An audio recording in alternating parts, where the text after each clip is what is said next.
When you hear the name Golan Heights, your mind probably jumps to news headlines and geopolitical tension. But what if I told you that this very same region, a place shaped by conflict, is also producing some of the world's most acclaimed wines? We're about to uncork that very unexpected story. So that's the big question we're tackling today. And it really does feel like a paradox, doesn't it? Fine wine is something we usually associate with peaceful, rolling hills, not strategic military plateaus. But the Golan Heights is challenging that assumption in the most delicious way possible.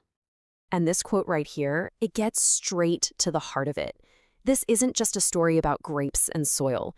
It's a testament to the people. It's about a passion for winemaking that's so powerful, it manages to thrive in an environment of constant uncertainty. So how on earth is this possible? How can a place so complex produce wine that's so exceptional? Well, the answer, as it so often is in the wine world, lies in the land itself. It all comes down to terroir. Now, for anyone who's not familiar with the term terroir, is basically a place's fingerprint on a wine. It's the unique mix of soil, climate, and landscape that you can actually taste in the glass.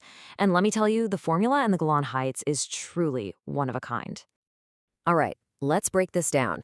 The terroir here is built on a few key pillars.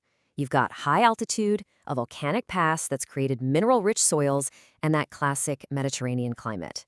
You put all that together, it's pretty much a winemaker's dream scenario.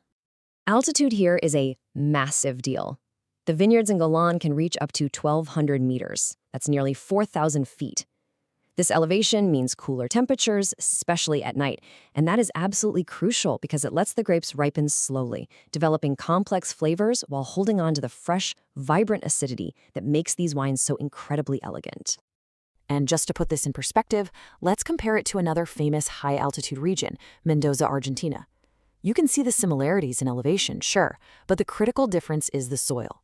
Golan's volcanic basalt is fantastic for drainage, and it gives the wines a distinct minerality, a character you just don't get from the sandy soils of Mendoza. Okay, so we've got this incredible natural environment, but the land, that's only half the equation. The winemaking here is built on a deep and often interrupted history. It's a genuine story of rebirth. Wine is not new here, not by a long shot. There's evidence of winemaking stretching all the way back to biblical times. But the modern era, this remarkable resurgence, really kicked off in the late 20th century. Visionary producers saw the region's untapped potential, and it all culminated in official recognition with DOC status in 2005. That's a huge deal. It guarantees origin and quality, cementing its place on the world wine map. And this transformation was incredibly strategic. The focus shifted from growing simple table grapes to producing premium wine grapes. This wasn't some happy accident. It was a deliberate pivot, involving massive investment in technology, expertise, and planting the absolute right grape varieties for this very specific terroir. This success was a true team effort. You had pioneering wineries bringing in cutting-edge tech, you had the local cuisine providing the skilled labor and the infrastructure, and you had research institutions pushing the boundaries of what was even possible. It was really a perfect storm with innovation and cooperation. Right, so we've covered the place and the people. Now for the really fun part. What do these wines actually taste like? Let's dive into the product that makes all of this effort so worthwhile. First off, just look at this lineup. These are the A-listers of the wine world. The ability to successfully grow everything from delicate Pinot Noir to powerful Cabernet Sauvignon just goes to show how incredibly versatile and exceptional this terroir really is. The white wines from here are just stunning. The Chardonnays are elegant and mineral-driven, the Sauvignon Blancs just burst with tropical fruit and fresh herbs, and the Rieslings, wow. They have this electric acidity and fantastic potential to age, a direct result of that cool, high-altitude climate.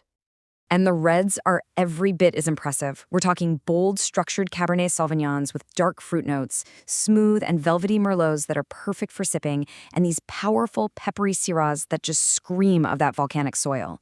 There is a red wine here for every palate. And the region's ambition doesn't stop with still wines.